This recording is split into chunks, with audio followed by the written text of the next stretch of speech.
Hello guys, new వీడియోతో నేను ముందుకు వచ్చాను. ఇలా గ్లాస్ బర్డ్స్ ఏమన్నా ఉంటే ప్లాంట్స్ మనం ఎంత బ్యూటిఫుల్గా స్టోర్ చేసుకోవచ్చో చెప్తున్నాను. ఫస్ట్ ఇలాంటి గ్లాస్ ఉంటే మనీ ప్లాంట్ ఐడియా ఉంది కదా, మనీ ప్లాంట్ని అందులో ఫిట్ చేసుకొని మన దగ్గర స్టోన్స్ ఉంటాయి కదా, రాళ్ళు, ఆ స్టోన్స్ ఫస్ట్ ఆ బాటిల్లోకి ఎలా వేసుకోవాలన్నమాట. వేసుకున్న తర్వాత వాటర్ వేసుకోవాలి, ప్లాంట్ని సెట్ చేసుకోవాలి.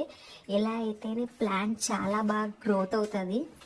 నా దగ్గర 3 బాటిల్స్ ఉంటే ఆ 3 బాటిల్స్లో ఇలాగ మనీ ప్లాంట్స్ని పెట్టి వాటర్ పెట్టి అందులో స్టోన్స్ వేసి అలా సెట్ చేస్తున్నాను.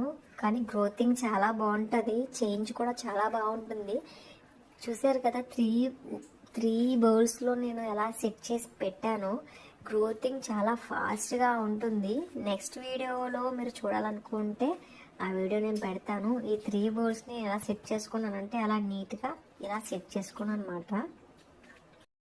సో 3 బాటిల్స్ని అలా సెట్ చేసుకున్నాను. వీడియో నచ్చితే లైక్, షేర్, కామెంట్ చేయండి. సబ్స్క్రైబ్ చేయడం మర్చిపోకండి. బాయ్.